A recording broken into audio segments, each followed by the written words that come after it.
सबक नंबर 15 हसन गंगू। बहुत दिनों पहले की बात है। दिल्ली में गंगू नाम का एक ब्राह्मण रहता था। वो दिल्ली के बादशाह मोहम्मद शाह तुगलक के दरबार में आया जाया करता था। बादशाह और उसके दरबारी गंगू की बड़ी इज्जत करते थे। गंगू ब्राह्मण के यहाँ एक नौकर था जिसका नाम हसन था। हसन बहुत गरीब था मगर मेहनती और ईमानदार भी था। दिन भर वो गंगू के खेत में काम करता था। उसको जो कुछ तनख्वाह मिलती उसी पर उसकी गुजर बसर होती थी। एक रोज़ हसन खेत में हल चला रहा था।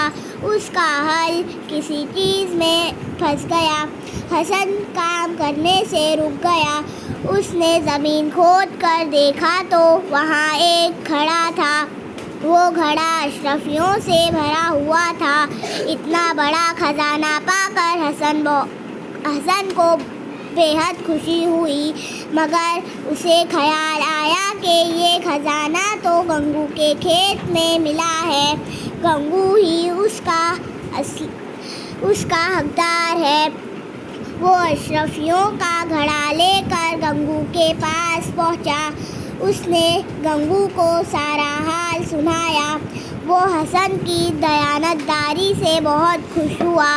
एक मर्तबा हसन की दयानतदारी का जिक्र गंगू ने बादशाह से किया। बादशाह पर भी उसका बड़ा असर हुआ। उसने हसन को अपने दरबार में मुलाजिम रख लिया।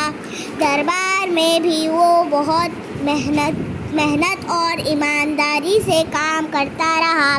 कुछ दिनों बाद बादशाह ने हसन को दक्कन का सूबेदार बना दिया। दक्कन में उसने लोगों के फ़ायदे के बहुत से काम किए। रियाया उससे बहुत खुश थी। कुछ अरसे बाद हसन खुद दक्कन का बादशाह बन गया। बादशाह बनने के बाद भी वो अपने मालिक को ना भूला। उसने अपने नाम के साथ अपने मालिक का नाम भी जोड़ दिया और हसन गंगू कहलाया। इतना ज़माना गुजरने पर भी उसकी वफादारी और दयानतदारी लोगों को याद है।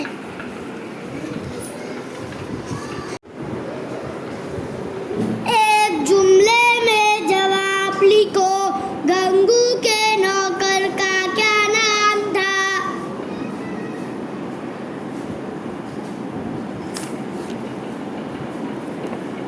गंगू के नौकर का नाम हसन था। हसन की गुजर बसर किस तरह होती थी?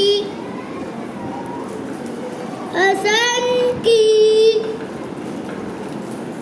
गुजर बसर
बादशाह